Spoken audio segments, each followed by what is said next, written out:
Yeah. So Nice, nice. moving to San Antonio in August for this master's degree and dietetic internship program. Oh, cool. So, so is it just so what exactly was that going to entail? What are you going to be doing? So I just swore into the Army, so I'll be an active member of the military, sworn in as an officer. So the first 2 years of my 6 year commitment is essentially all schoolwork. So the first like 10 and a half, 11 months is some welcome to the Army introductory training, learning how to be an officer and, saluting and learning all things Army related. Yeah. And then I go into a 10-month long master's program that's focused heavily on research and, just furthering the knowledge of human nutrition. To my understanding, they already have a few like pre-selected areas of research that they're already currently working on and have been like approved for like funding and what have you. And Okay. uh, you get to kind of choose where your interest lies the most. And then, from what I've understood, there's also a few that haven't been um, approved for funding yet, but are like in the process. So if that interests you, like you can, put your notes on that. That's where you're most interested. And that goes on for like 10 or 11 months, I believe. And then to become a certified registered dietitian, you've actually got to take a board exam. But to go through the board exam, you're required to take an internship. So this is kind of how I got involved with the idea of joining the Army, because outside of the military, for a student, the internship cost on average in the country right now is like $12,000 to $14,000 for a 10 to 12 month long program. For that's just for a master's program. No, that's just for the internship. So currently, you don't need a master's program to become a dietitian. So like I just graduated in May with my bachelor's in nutrition. So in order for me to be an RD, I'd have to go through this other 10 to 12 month long internship, which is basically doing like clinicals. So I'd be in like a hospital setting and then like a community setting, maybe like at a WIC center, and then they'll rotate you through a few different areas. Being an RD at a school and like helping design like the lunch menu and production and changing up the recipes is another avenue there. But as a student, you have to go through the internship if you want to become a registered dietitian. But like I said, that internship costs the student out of pocket like 12 or 14 grand. You're working like 50 hours a week, and most interns will tell you like you can't work a job, like because you're so busy. You're not Having getting interns, paid anything, right? you're not getting paid. Yeah, That's so crazy. it's really weird. My conspiracy side is like I think it's kind of a system put in place to keep the amount of educated nutrition professionals at a minimum, because like a lot of people can't afford to just not work for a year. Right. Like there's some kids that I graduated with, like they like they're I went to Metro University here in Denver, so it's more of what's considered a non-traditional school. So there's older students, but some of them are refinancing their house to have the funds to like cover all their bills while they go through their internship. And I'd always been interested in joining the military when I was younger, and life happens, and it just didn't end up working out. But the military route, they pay for the master's degree and they're paying for the internship, and then fortunately we're also on a salary, so I don't have to wonder how I'm gonna pay all my bills. Oh, Um, that's what I was going to ask you. So even though you wouldn't normally be getting paid from this internship, but since you're doing the military route, they'll kind of cover you because that's part of Correct. your. Uh, oh well, they'll just be paying you your salary, huh? Because you're an officer. Oh, okay, Yeah. nice. So I'm getting like a full-on salary. Granted, like I said, we're going to be heavily involved in a lot of research. Like the first 2 years is basically all research and more schoolwork. Okay. And then once that 2 years is up, I'll take the board exam. They have a 100% success rate, which no other program can boast right now, to my knowledge. Huh. So essentially, I passed the RD exam, and then for the next 4 years after that, I'll be a working registered dietitian for the military. And who knows where I'll be working. I've heard from several students that some people end up over in Germany doing some work on base over there, and there's several different, you know, obviously states with army bases, and it's just all kind of up in the air. The VA hospital here in Denver's had an open spot for RDs for the last like 2.5, 3 years. So ideally, if I can finish schooling and just come back to Denver, that'd be cool. But So, um, so if you are going the military route, are the things that you're going to be doing and learning going to be different than what you do? Because are you working with like, because you said VA hospital. At first, I was thinking that you were working with like soldiers and as far as like what their nutrition should look like and stuff like that. But then or is it more like people who are out of service now that have some health issues and things like that? It can be both. So I don't know exactly how we get assigned to our duty stations as far as work goes. But the primary focus that the military, I guess, would you say, spends their time on, both research, but also as us as like working professionals, is like the sports performance athletic side for soldiers. And then obviously, like, the military does have athletes. So that they definitely spend a lot of time in looking how to better prepare soldiers for fitness and wellness. And, also another component to that they look at is field nutrition. So like constantly trying to improve the quality of the MREs, and making sure that they're not just sending, blocks of sugar and no vitamins or minerals. That's what I've heard that MREs pretty much are. Yeah, yeah. I mean, from what I understand, they're pretty terrible. So we'll see. I guess that's been where a lot of the research has been at the last few years. But then there's definitely the flip side of that, where they are working, I guess, a little bit more with like the general population. Obviously like the VA hospital, individuals that are getting severely burned. So the clinical side is generally where you're dealing with people like post surgeries or post like a traumatic injury. Whether it's burns or they lost a limb, things of that sort. So there's a lot of moving pieces. I'm personally hoping to get put into more of like the performance research side. Do you have any say in that? Do you get to do you get a wish list kind of thing? Or how does that work? Yeah, I guess. I mean, as limited say as you get in the military, so you can kind of list your interests from most interested to least interested, and just hope that you get something that you're interested in. I do understand that like a part of them kind of giving you your wish list, if you will, is obviously based on your performance and your ability to show up and understanding. And I presume like your success in the program, but also, they weigh a lot of like your physical fitness side, like when you're taking your physical fitness test. And then I think another piece of that is also just like where they need you the most, Right, where. Yeah, I've been over if I recall, my buddy, when he finished, so now he's actually just started school for his, I don't think they call it officer training school in the Marines, but is it OCS maybe? Yeah, I think it's OCS. Yeah. But when he finished his basic, when he got in his crash fire rescue, he was able to make a list of like, these are my top 3 choices, like in that order, and they're like, and it's basically just like, we'll think about it. He actually got lucky though. He got it. I think he got his number 1 choice. He ended up in San Diego at first. Now he's in Japan, but that's where he started. So that's cool, man. So let's talk about like kind of how you got started with this. Did you get into nutrition through training, or was it the other way around? It was kind of synonymous. So my real interest in nutrition, in hindsight, now that I'm a little older and I've had time to think about it, has been definitely I think a piece, because I started wrestling when I was 13. I didn't know you started with wrestling. Yeah. So that's where, like you start seeing the teammates all cutting weight and like you're not drinking water. And of course, like you're in high school, no one knows what they're doing. Yeah. You become a little more aware of like the things you should and shouldn't be eating. But my father, when I was 16, was diagnosed with cancer and ended up dying 2.5 years later. Oh, okay. And I realize now in hindsight that a big portion of why I care so much about what I'm eating and like having a healthy, active lifestyle is like I watched him and several other family members dealing with health issues that were totally preventable. Those lifestyle related diseases that get talked about a lot, but no one really we kind of become numb to it in the States. But then, like getting deeper into training, like you go into a training session and you just, ate some lasagna or pizza that, you probably knew you shouldn't have eaten, and you get there and you feel like garbage, and you're tired and even air. And then you show up on a day like where you've been eating clean, you're hydrated, and you feel really good. It's just like, it becomes really clear like how important that stuff is, especially like on the performance side. It's such a huge thing. Like when I started training, I have this memory of like, I had this memory of kind of like laughing off people talking about nutrition, because let's see, how old was I?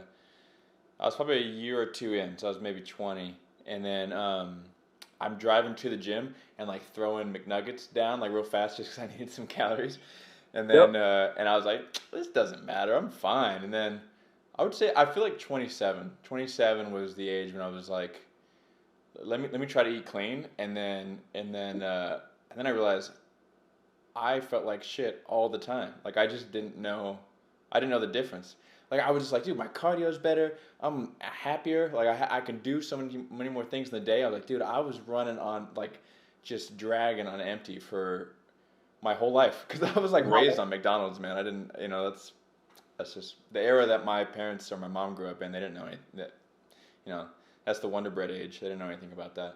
Yeah, man. Yeah, that is what you just said, I think is so important and easy to relate to, but it's not discussed enough. I'm right there with you, dude. I grew up in the most traditional American household, pizza and McDonald's, and no supervision on the amount of soda I drink. Yeah. But they didn't know any better. They were just, my parents were very much like, well, at least he's eating.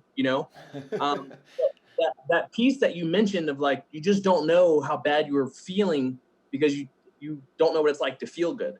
Yeah. And like, I really firmly believe that it's so hard for people in the general population to kind of make that transition to eating healthier and being more active because they think they feel good, right? But it's like what you just said, once you really start eating good and like paying attention to the things you're doing, suddenly like the brain fog goes away, you sleep better, you have more energy, you're breathing better if you're exercising.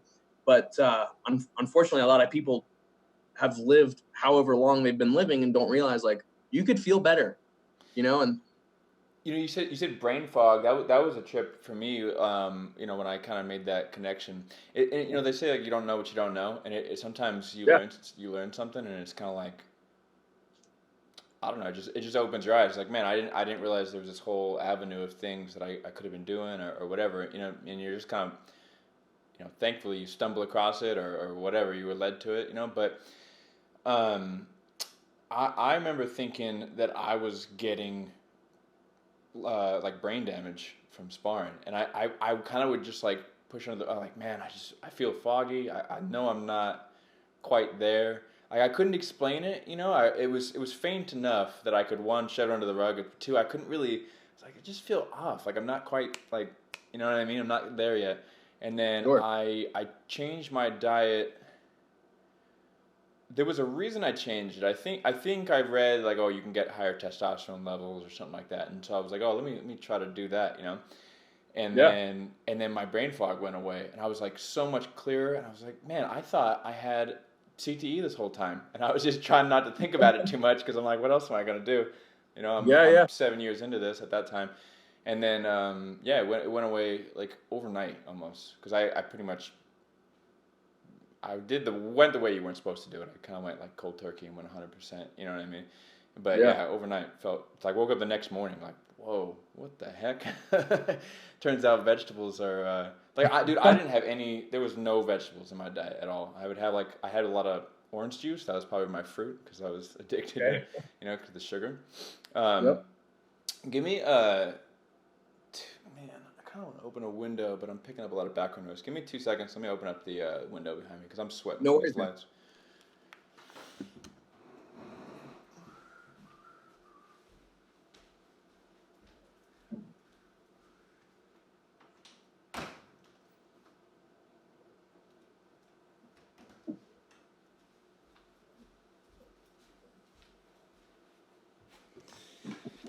Yeah, never mind. My neighbors are listening to the news on full blast.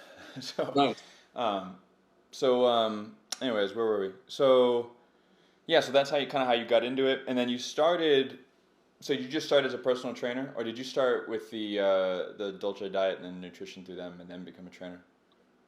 They were almost synonymous. So I moved out to Colorado in August of 2015, and it'd been like a trip I'd been planning for about a year. Slowly selling all my possessions and savings to make the trip. It's a pretty 24-hour drive or some. I think it was longer than that. But where'd you come from? It was from Florida. So I guess it was 30 hours. I broke it up over like a 4 or 5 day trip. But that was part of the plan when I got out here was to become a personal trainer and then immediately follow up with the nutrition certification. As soon as you start getting involved into that wellness world, you become pretty aware that you need both those pieces. So I always wanted to just almost more of like a health coach rather than being a trainer or just a nutrition person, like kind of helping people tackle both those avenues. So like kind of one of my things has always been to help people like bridge that gap. Because, as soon as you get on Google, it's so conflicting on what you're supposed to do and what you're not supposed to do. And, you know, obviously some things work for me that aren't going to work for you and vice versa. So just kind of helping people find that piece. So I got here in August and studied relentlessly for my my NASM personal training cert. And I got that in November. And then I flew out to Vegas that following month in December and got my Dolce diet cert. And then like the middle of January, so like the next month after that, I flew down to Austin and went to Onnit's foundations trainer cert. Okay. So it was like back-to-back months of just tons of knowledge and getting after things. And then shortly after that, I formed my own LLC and just started, you know, slowly building my clientele training and focusing on providing meal plans to individuals that needed it, and, you know, just trying to do the best I could to kind of help people better themselves, you know. And I would say about a year or two after that, so like 2017, late 2017, I started kind of assessing like where I was at as far as like my clientele, you know, how long did I want to keep working for like a big box gym or paying gym rent to someone, and just kind of started assessing some things. And it's beginning to look like over these next few years in the world of nutrition, to start prescribing food to individuals is going to become more and more protected as a actual like service, you know, kind of like you can't say you're a physician and offer doctor's advice without actually being a physician. Right. So that the field of nutrition is slowly gravitating towards that way, that people are going to be more liable to face a lawsuit or get in trouble if I'm writing you a meal plan and I don't have the actual credentials. You know, it's already there in a gray area. You know, like if I were even now to write a meal plan for a client, and let's say they had an allergy or got sick and died from something I wrote, or had a really bad reaction, because I'm not technically a dietitian, like I could go to prison for that, you know. And that's something that in some ways drives me nuts with like your local CrossFit gym that is so quick to like prescribe macros or give people like these easy to detailed plans. Because on one side, I'm like thrilled that there's people out there giving, you know, good enough information that people might be able to make a transformation and begin eating better and feeling better. And I'm not against that, but there's a lot in the background as far as like chemistry, metabolism, and the uniqueness of the individual that doesn't always get paid attention to. And so like I kind of feel two types of ways about it, you know. But anyhow, that's kind of what drove me to get back in school and finish out my degree in nutrition, is so that I'm kind of wanted personally just a deeper understanding of all things nutrition, but also to further my own personal credentials. So when I am working with people in the future, you know, like that side of it's covered. Yeah, yeah. Yeah, it's crazy. You know, you're talking about these conflicting things that you get on Google and stuff. People say that, you know, this is supposed to be the age of information, and it kind of is, but for the most part, it's the age of like disinformation. You know what I mean? Yeah. Everything that I've learned, like that I've really put time into, say, you know, like starting from martial arts, then also kind of what was my day job, which was it's kind of hard to explain, but I worked on cars more or less, and then even like doing these videos and audio podcasts, all that stuff. You know, I always get super excited about it, and even though I know it's dumb, like, or like I'm not gonna get too far with it, I'm like, oh, I'm gonna start Googling, I'm watching all these YouTube information, blah blah blah, and then as soon as I actually talk to someone who really does it, and I get a lesson, or, you know, I go to school or whatever, it's like all that shit was, well, not all of it, but so much of it was wrong. So much of it was just people who wanted to get your click on your video. So like oh, I should make a video about this because people are interested, even though I don't actually know what the fuck I'm talking about. You know what I mean? Man. So, Yeah, deciphering through that misinformation sometimes is as much of a chore as it is like trying to find the good stuff, you know. And yeah, like you hit the nail on the head. Like getting onto Google is, in some ways, it's a blessing because the age of information, but the amount of BS that people are putting out there makes it almost harder to actually, you know, figure out what's really going on, or like, you know, who's right, who's wrong kind of deal. yeah, yeah. I always talk about this where like I see, say like celebrities talking about politics, or that's the first example that comes to mind, but there's a ton of it. But like for me, like politics is the easy example right now because so many people are talking about it. I think in my entire life I've made one political post, you know, because it's like, okay, I do have an opinion. Yeah. And I do have something that I think, but dude, I don't know what the fuck I'm talking about. You know what I mean? Like I'm not a master. I listen to the news and that's about it. So like if you don't know what you're talking about, just keep your opinions to yourself. Like you don't need to be an Instagram influencer. If you, you know what I mean? Like, so yeah, there's a lot of that out there. But so anyways, what I kind of wanted to, so there was two things that I kind of wanted to get into.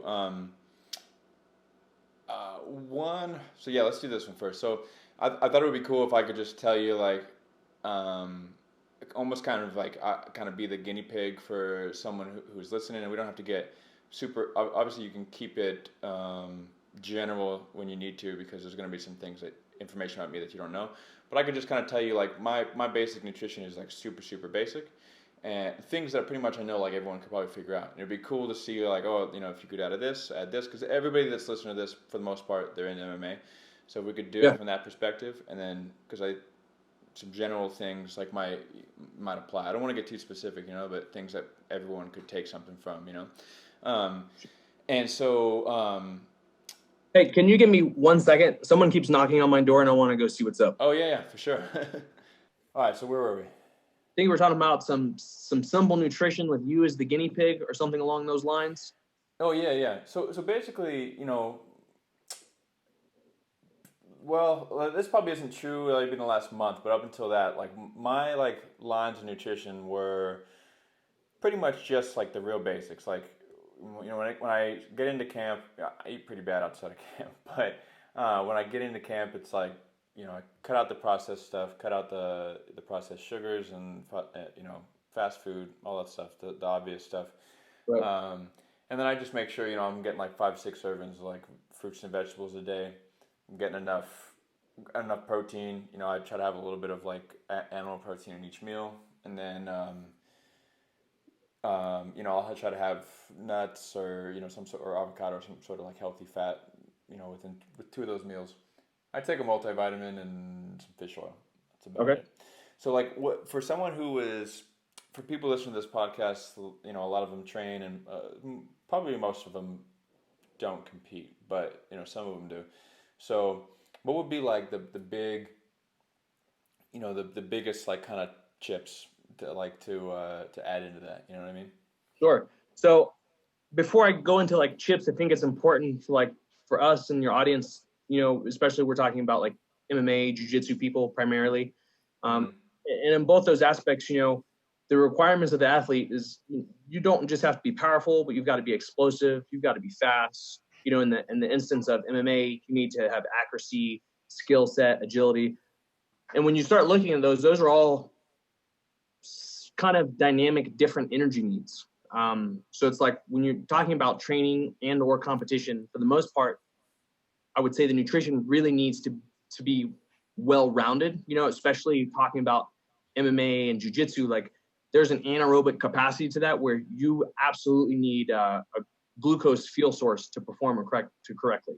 So you're talking, you know, simple and complex carbohydrates. And I bring this up because it's not been as bad the last like 8 months, but you know, the low carb keto aspect carnivore thing has been such a huge like fad media thing that's been going around the world for a while now.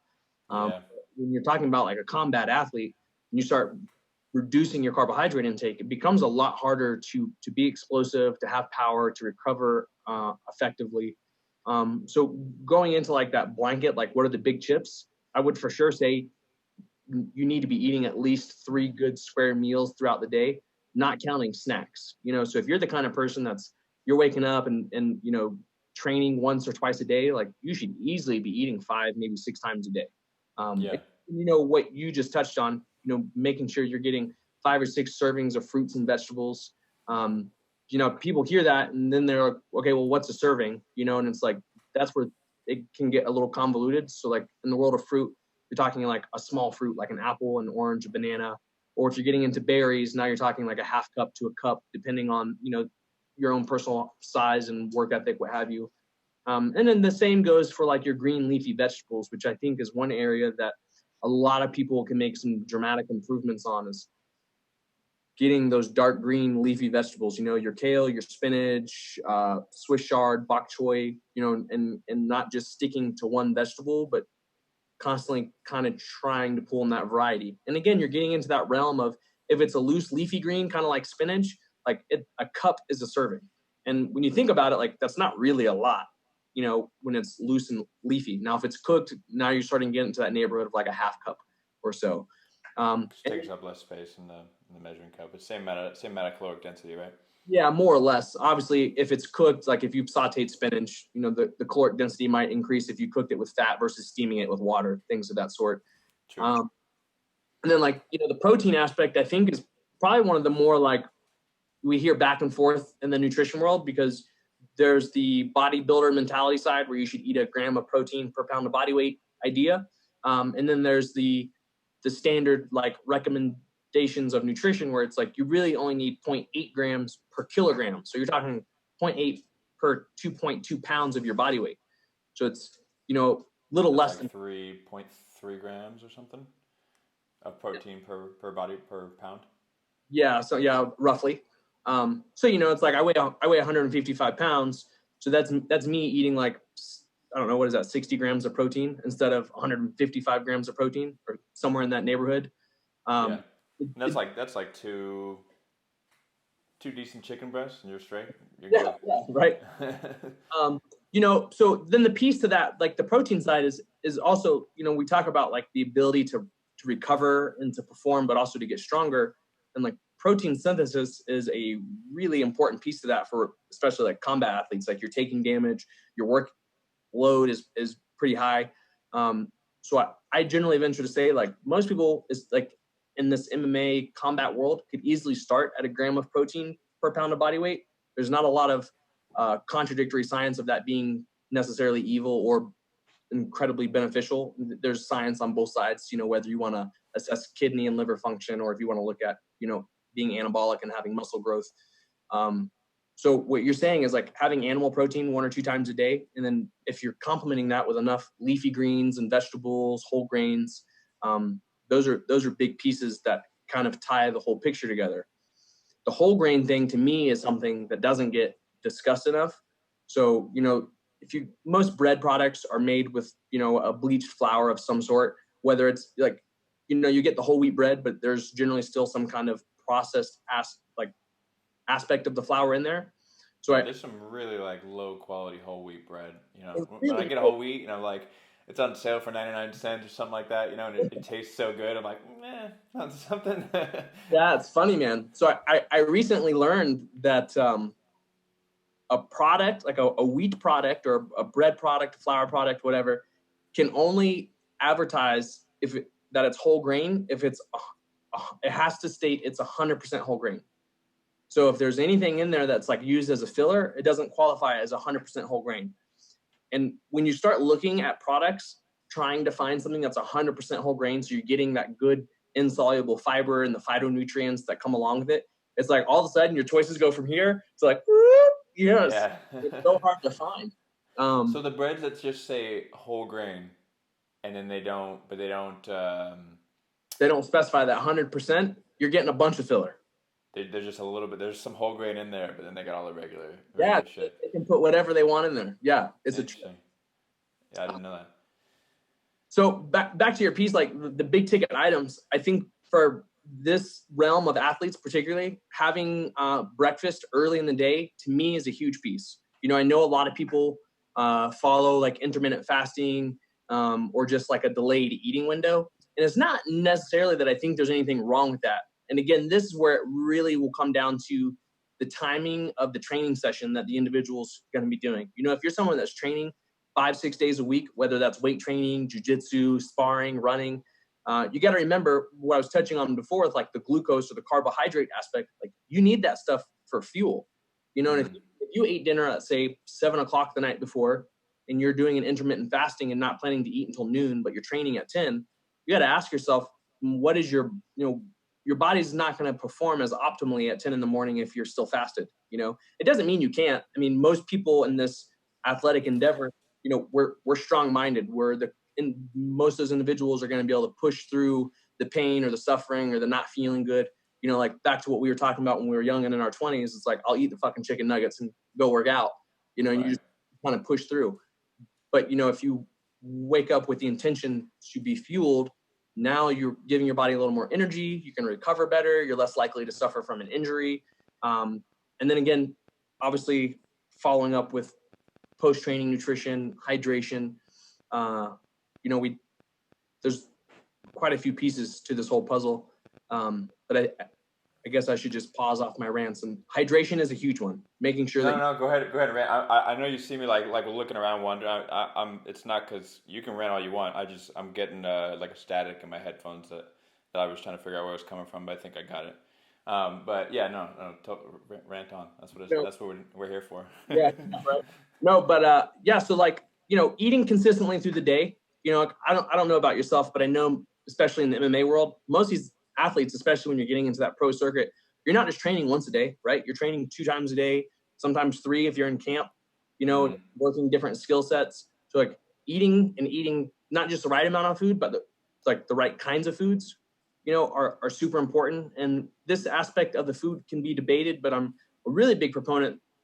Obviously, it has to be based on your budget and what you can afford. But the more like local farming, organic, less sprayed with pesticide foods you can get into your body is obviously the better.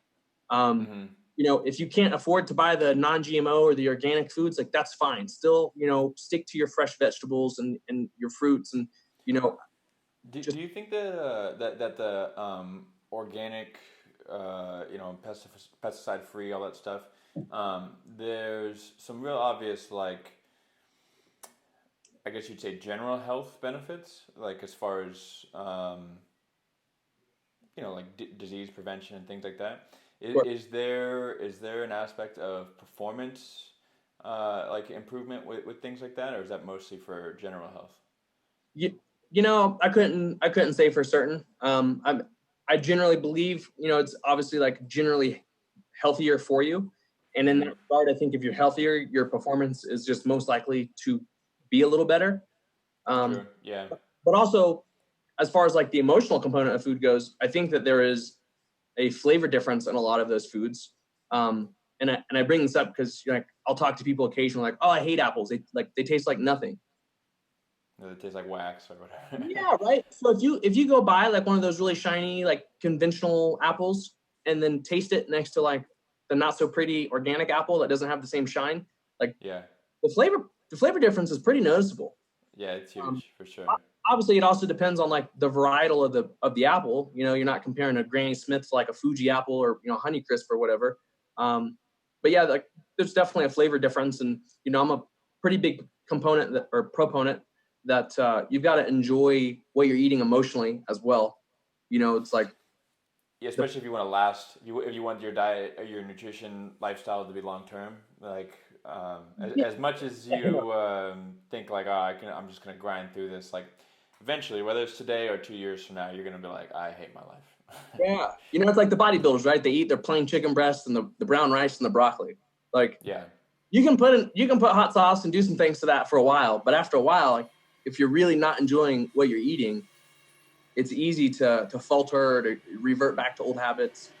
Yeah, I always say that that losing weight, like for MMA, was probably one of the worst things that's ever happened to my nutrition, because I've spent so long. Well, like in the last like 3 or 4 camps, maybe 3 camps, I've made an effort to be like, all right, I'm gonna put time into my meals so that they're healthy and I actually enjoy them. Because before I would just spend 6 to 8 weeks just hating everything, and because I'm a really big food guy, so like, every like emotionally, like food affects me. So just I spend that much time just hating my life, and then when I'm out of camp, I'm just like I go so hard, full binging, candy and fast food and everything, just because. I don't know. I guess I just craved it that much. People say like, oh, like when I don't eat fast food for a while, I stop craving it. I don't really like it anymore. Not me. The less I have it, the more I think about it. But yeah. So anyway, but yeah, to your point, yeah, it's super important to make it enjoyable to eat. Sure. Still eating things that you're liking and stuff like that. Yeah, absolutely. And that's where like I think taking a culinary approach to your food, whether you're in a training camp or outside of training camp.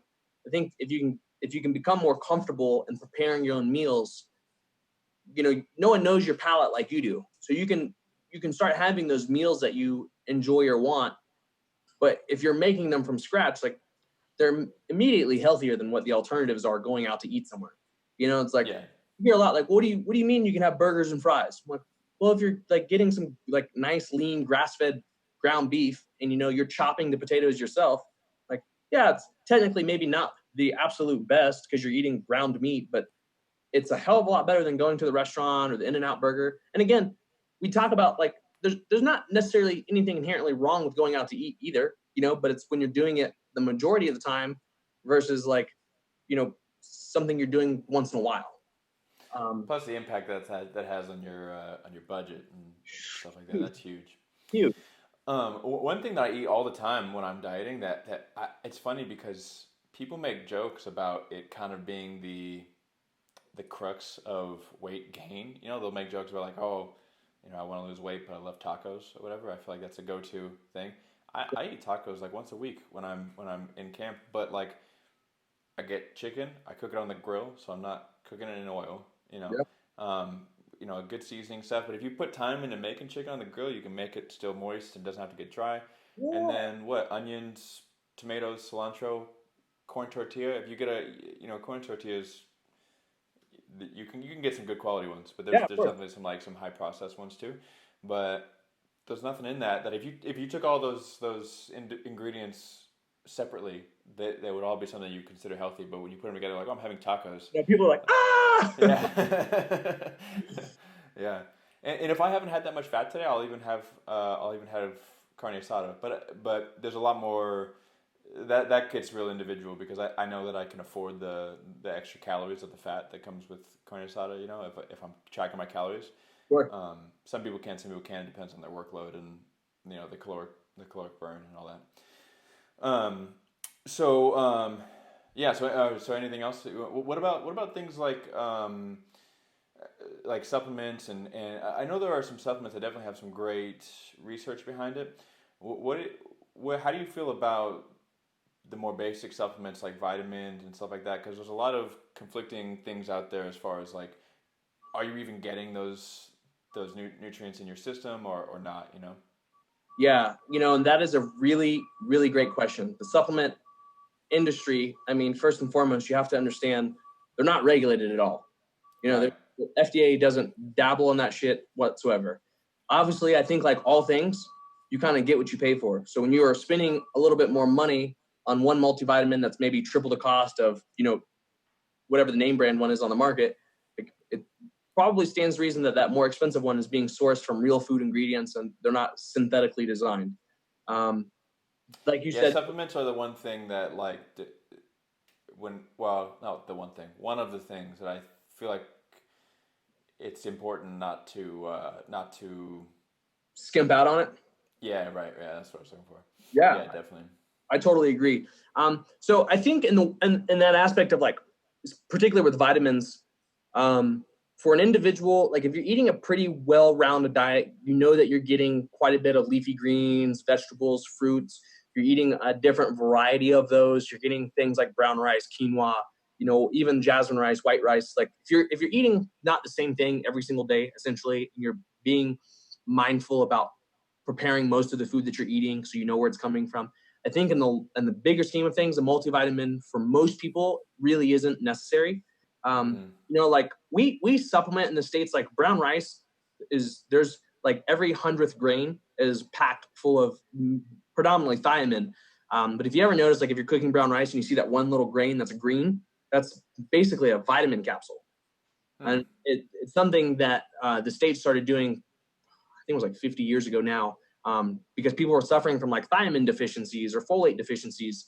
So there's little ways that the state started doing it? Yeah, like, it's a government mandated thing to prevent deficiencies. And so is that something that grows in the rice, like something that they, like, genetically modify the rice with? Or? No, it's literally like a little vitamin capsule. It's not even like an actual grain of rice. It's just a real weird. That's crazy.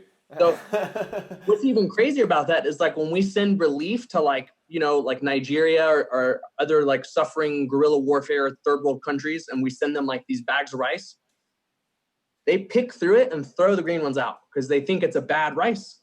And we've done the people that receive it. Yeah, because they're that's crazy for quality, and then they're throwing out the little green one because they think it's a bad rice grain, and we don't educate them on the fact that like, hey, there's vitamins and minerals in there that you really need. You know? Yeah. So I've never even seen that before. But I also, actually, to be honest, I usually eat. Or if I may have rice, I have white rice, but it's usually like a long grain organic white rice. Yeah. Somebody was telling me, one guy that was talking about nutrition a while ago, I'm sorry, that distracted me. My headphones, everything is so much louder in my headphones, so when she closed that door, it's like...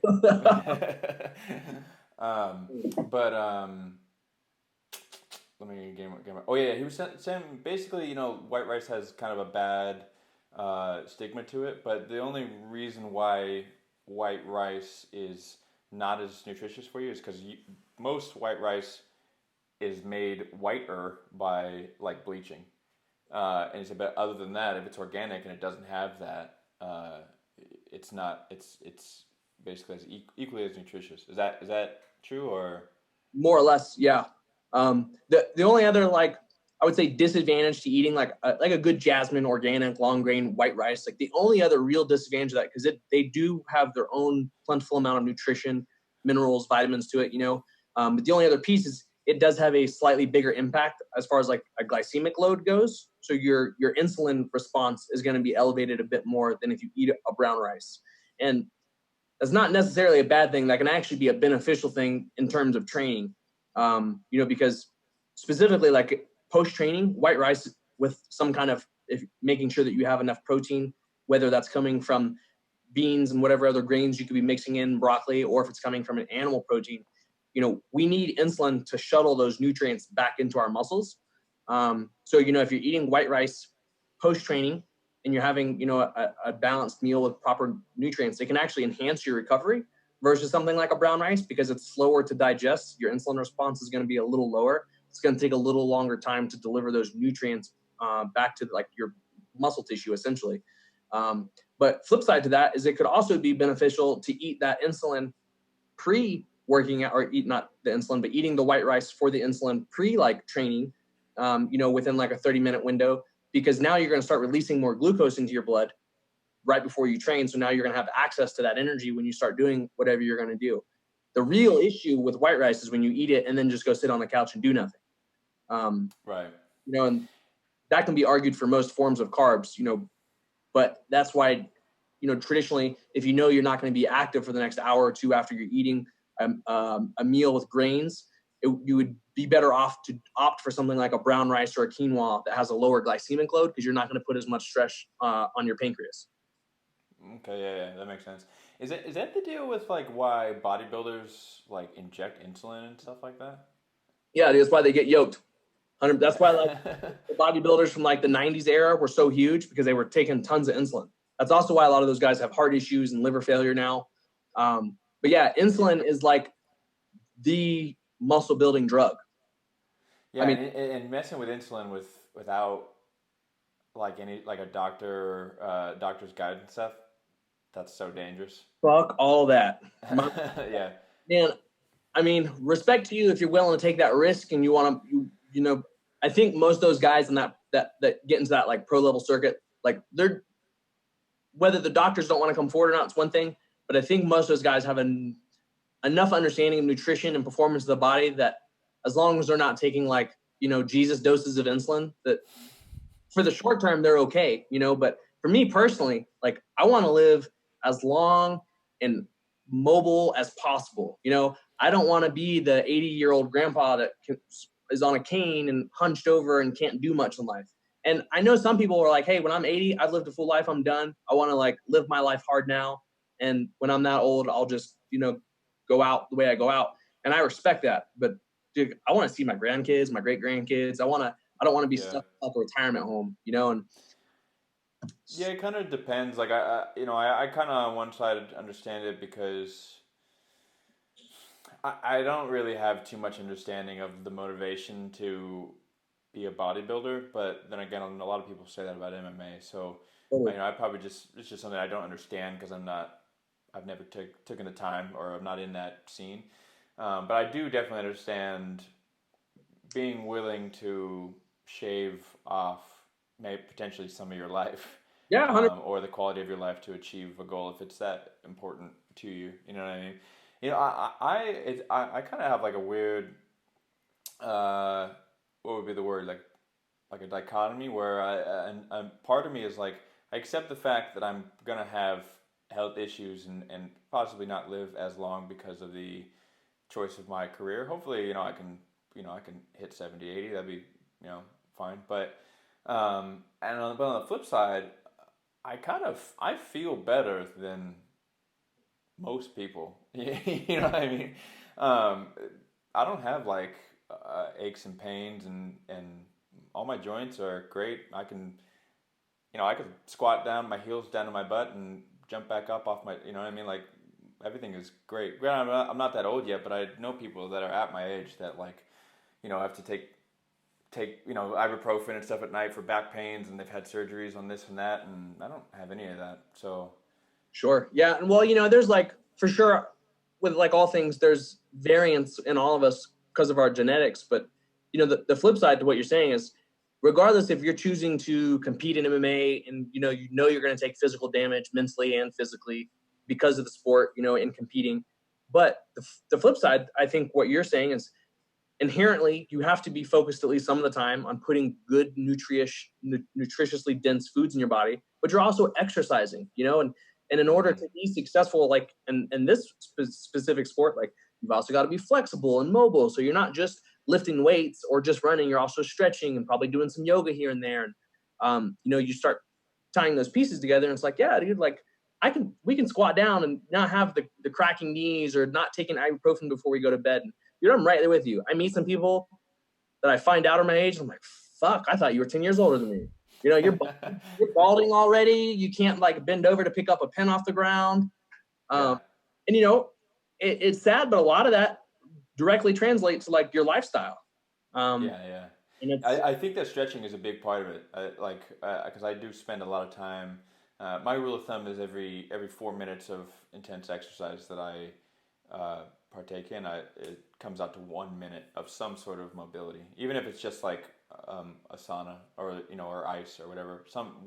4 minutes of activity equals 1 minute of recovery. And then also the nutrition too just adds. There's so much, man. Like I honestly, I'm real big. And actually, let's get into this because I'm real big on the time frame in which I eat in relation to my workouts, and I would say for the most part, I don't get sore.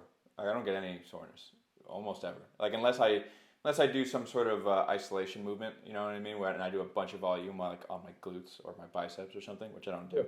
But if I were to do that, then I'll get sore from that. But I don't get sore from rolling or anything like that, and I feel like that's essentially because I pay attention to what I eat and how I'm eating it, So, or maybe I made all that up. Maybe it's in my head. So, like, to turn that question to you, how important is that, and what do those time frames look like? Man, post training nutrition and hydration, I think as athletes are definitely one of the most important things that you can pay attention to. So as I mentioned this earlier, but protein synthesis, so our ability to not just recover, but be anabolic and repair the muscle in our body. I mean, science has shown time and time again, optimal timing is up to an hour, but the first 15. Keep talking. I'm gonna be out of your frame, but I can hear you. No worries. So the optimal time frame in most science literature is going to say like you should get that post-training nutrition within an hour. But optimally, where most progress is seen is in terms of recovery and muscle repair is within the first 15 to 30 minutes of training. So to keep that like simple, I realize it's not practical for you to maybe eat dinner or lunch right after you train. I mean, half the time you're so tired you don't want to eat. But that's where the simplicity of eating an apple and slamming, protein shake or eating some raw nuts or even just eating a few pieces of chicken, getting something back into your body, but also making sure like you're following back up with nutrition. I don't know how many times, and like I would see this all the time at Ludwig's is, guys are training 2 kickboxing classes back to back, and then we go spar on Tuesdays or Thursday nights. So like effectively, you started training at 6, you're getting done at like 8:30, and some of those guys might drink 15 ounces of water. They haven't eaten anything, they haven't drinking anything else, and so you're running in a lot of ways. You're running on fumes. But if you back up and maybe train the first session, sit that next session out, and eat a little something, hydrate. People forget like we're primarily water. And especially if you're doing something that's highly rigorous and you're pouring sweat, like it's not just enough to eat. You've got to get water back into that body, and not just water, but you need electrolytes. And people are and sugar, right? Some of the depending on you. But. And again, so that sugar piece is back to what I was talking about earlier with the insulin. That shit is so important to get nutrients to be delivered back to your body. That's, a lot of times when I talk to people about like post-recovery, especially if people are like just wanting to take a protein shake, it's so important. Like I tell them, like, you've got to eat like a cup of blueberries, an orange, an apple. You've got to put some kind of sugar back in with that. Also, otherwise your body's just going to break it down, and it's going to take forever to get to where it needs to go. But if you can eat some sugar with it, now your insulin's coming out, it's working, it's getting that shit to where it needs to go. And then, hydration, we think a lot of like trying to prevent cramps, but you got to remember, like, our muscles are sliding because of the fluid in our body, and less water, less more friction kind of deal. Yeah. It was a game changer for me. For one, I'm not about training 2.5 hours straight. What I've found is my cap is 90 minutes, including my warm up and my cool down. So that's why I've found that there's no way for me at that point to still be like being explosive and using like my type 2 muscle fibers and things like that. But even within that 90 minutes, like that last 45, 30 minutes, it's like I go into that kind of mental focus mode, and I'm just like grinding through it, just keep moving, do as much power as I can, you know what I mean? But you lose steam when you get over an hour. The game changer, man, was just like having some sort of high quality sugar, a simple sugar, like an organic coconut water, maybe, or something like that, and just sip on that like throughout my workout. And man, I can crush 90 minutes now, just because, like you said, I'm keeping those glucose levels high. The glycogen stores in my muscles are, they're not fully depleted, so I don't switch into that. What's the energy system called, where you're burning fat instead of like your Krebs cycle? Yeah. Yeah, right. So yeah, that's a huge one for me, definitely. Yeah, and like that highlights, when we talk back to like the supplement conversation, you see a lot of like the intra workout formulas, like whatever concoction they've come up with, like the directions are like mix it up and sip on it through your workout. Like those are a thing, because people a lot smarter than you and I have spent years and years and years studying performance, nutrition, and what it's going to take to perform optimally. And we've learned, hey, like if you're working out for an hour and a half, like you should be still consuming something in that window if you want to perform maximally. Maximally doesn't mean lifting as heavy as possible for an hour. It means performing at the best of your ability for an hour.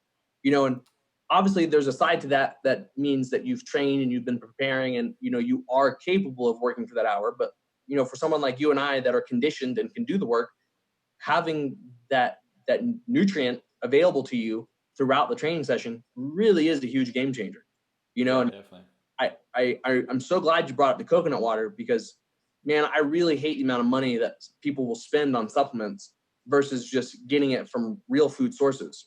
Like coconut water, you could put a little bit of like a dash of salt and some lemon juice and some honey into some water, and you're getting the exact same thing as the Gatorade or the intra formula workout that you're spending money on, and it's much cheaper, and it probably has a lot less shit in it.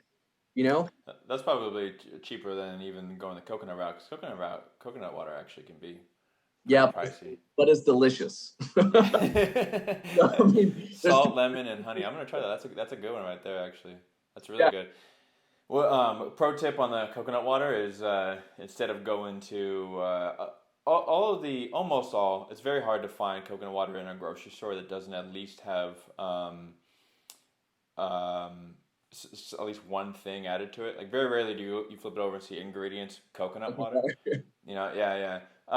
But the like when you go to like the Asian markets, like the Thai food or Asian food markets, they sell like giant things of coconut water with like chunks in it and stuff like that. Yeah. Like a gallon of it for the price of one of those. I can't think of it, like the brand name Like bottles. You know your what I mean? pickle or whatever. Yeah.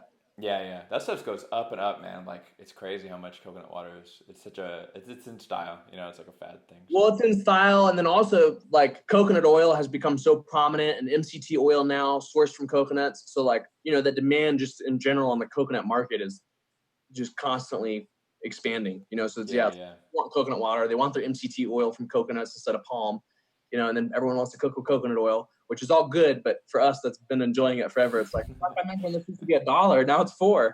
Yeah, yeah, yeah, Yeah, for real.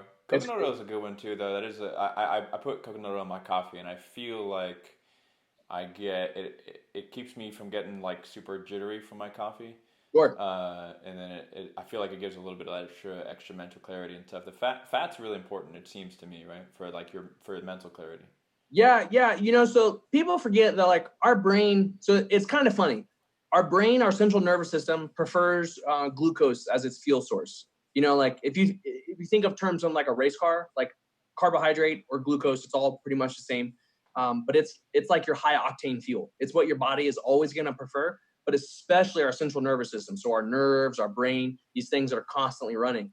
But the brain is primarily fatty tissue, so you need good quality fats in conjunction with also making sure you're getting that proper amount of glucose. And like the coconut oil thing in the coffee, there's been quite a bit of research on this. And, coconut oil is mostly an MCT oil or a medium chain triglyceride.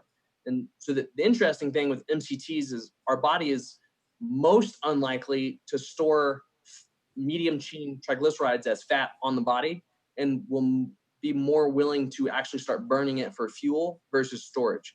So a lot of times when you're eating like extra virgin olive oil, avocado, raw nuts, those fat sources, while they're good, our body will preferentiate to just take those and store it for fuel for later. But the MCT oil, your body will say, hey, we can actually use this now, because in its medium chain form, it's a little easier as far as the metabolic pathway is concerned to break it down and use it for energy. And it's interesting because like blending it in the coffee, one, it's delicious. I do that all the time too. Yeah. But the caffeine, because it's being absorbed with a fat, is one of the reasons you get less jitters, is because now it's being metabolized with fat. And the whole deal with like metabolizing fat is it's the longest metabolic process. So it's one of the reasons our body prefers glucose as a fuel, because we can break it down and use it really, really quick. Proteins a So all little that bit. caffeine's not hitting you as fast. Correct. So it doesn't hit you as fast, and then it'll also last a little bit longer. So it's like, I like to give people the analogy, like if you ever have like your cup of like, let's say black coffee in the morning, which most people don't drink it black, but if you do, you get those little jitters, you get the high for like an hour and 20, hour and 30 minutes, and then you start coming down pretty quick. But a lot of times if you mix it with that fat, like you don't really ever feel like you're kind of reaching that peak and the jitter and the high, but it seems, and maybe this is just, my own view of it, I guess, but it seems like the effect of the caffeine is kind of lasting you a bit longer as well. It seems that way to me, and I don't, because I don't have so much of a high. I don't feel like I get so much of a crash. Sometimes an hour and a half after drinking coffee, like if I get a gas station coffee, obviously I don't put anything in it, and like an hour and a half after that, I'm like, I need a nap. Yeah, yeah. Dude, that's the worst feeling. Hey, real quick, I wanted to touch on this when we were talking about the supplements and the vitamins. And I think the two biggest things that anybody in America, at least, should definitely be taking, or at least talk to your physician to see if you need it. And there's been a lot of talk about this now with the coronavirus, but vitamin D3 is a huge one, and your omega 3s. And I bring up the omegas specifically because in the States, not enough of us are eating fish or algae or other green vegetables, or chia seeds, things of that sort. And we eat a lot of omega-6, and we need both of those. So omega-3s and omega-6s are so omega-3 is an essential fatty acid, as is omega-6, because our body has a really hard time making it without food, right? So we can make omega-9s no problem. Omega-3 and omega-6 need a relationship of like a 3-to-1, from 6 to 3 is what like people will generally tell you. But the problem is in America is we're eating like a 6 3 6 to 1, 3 omega-6 units to 1 omega-3. Correct. That's what is like kind of considered like standard nutrition. A lot of people like I'm sure you listen to Dr. Rhonda Patrick. She's a huge proponent of trying to make it like a 1-to-1 ratio. One of that is because omega-3 is so anti-inflammatory. There's a lot of health benefits to it as well. But the real concern is in America, we're getting omega-6 in like everything that we eat. So we're blowing That's what we're getting, like red meats and stuff like that, right? Yeah, red meats. I mean, you get omega-3 in red meats too, and in fish. But most of our meats in America are grain-fed. So that relationship gets separated again. Instead of being a 3-to-1, it's like a 7-to-1 ratio. So the two bad things with omega-6 when you're getting it into like the excess is, one, it's really inflammatory. And I'm talking like it's systemically inflammatory. So you're going to most likely retain a little bit more water. And it's not going to be like, you're going to get that little red splotch on your hand. It's just something that's somewhat aggravating your body. And in an omega-6s? Omega-6s, yeah. Huh, okay. And this isn't like a really extreme case, but if you get way too high in the omega-6 spectrum and don't have enough omega-3s to level it out with, which most people in the States are doing that chronically because we don't eat fish, it can actually start causing nerve damage, which is baffling to me. So, I used to recommend people a lot to eat grapeseed oil instead of using, like whatever other vegetable oil they could cook with, because it has a really high heat index. So it's great for like sauteing vegetables or, cooking on high heat. But then like the more I like dig into research and I'm looking at it, like grapeseed oil is really high in omega-6. And now avocado oil has become so much more accessible. It's like, I don't touch grapeseed oil. And that has more omega-3 in it? Yeah. And it's just a lower omega-6 profile. What about cooking with coconut oil? What's that omega-6 profile? I'm not positive on its omega-6 profile. But I would definitely encourage people to cook with coconut oil over grapeseed oil for sure. Oh, okay. I haven't done avocado oil, but sometimes I cook with coconut oil, but if you don't get the right kind of coconut oil, I haven't figured this out yet, but sometimes coconut oil makes my food taste like coconuts. Yeah. Other times it doesn't. Generally speaking, the ones that will give you that coconut flavor profile are going to be extra virgin and cold pressed coconut oils, which are technically the ones that you want because it's going to be the least refined, So this is why I will tell people to have both like the avocado and coconut oil in your pantry, because sometimes you cook some stuff and you don't want it to have the coconut notes. On scrambled eggs with a hint of coconut. Yeah, it's weird. It's not good. Yeah, the avocado oil is nice because it almost tastes like nothing. It has an incredibly mild flavor profile, so it's really easy to saute or manipulate flavors with it for sure. The taste of avocado, even if it does have a flavor, avocado pretty much makes everything taste better. Agreed. That's one of those things that all right, man. Well, my camera just died right there, and then so I'm gonna take that as we're probably hitting. We must be at like an hour and a half, maybe hour 15. I know we lost some time there, but so real quick before we wrap it up, if somebody wanted to seek you out for like nutrition advice and stuff like that, are you still gonna do that at all? Yeah. Okay, so how can people find you and all that information? My Instagram is probably the easiest way. It's Coach Kenny89.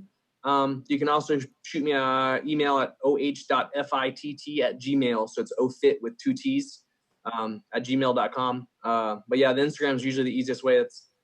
I'm on there a lot. Cool. Nice. All right. Well, for everybody listening, if you want to follow the podcast, you can find us on pretty much all social media platforms at Quotes and Chokes. We're on YouTube now. We're on iTunes, Spotify, and anywhere you get your podcasts. If you want to follow me, Instagram, Facebook, Twitter at NickAngeloni155. And that's it. That's it for this week. Thanks, brother. I appreciate you coming on. That's cool. Good talk.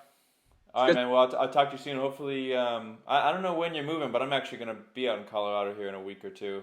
Okay, tight. Yeah. So, are you training at all? Are you going to?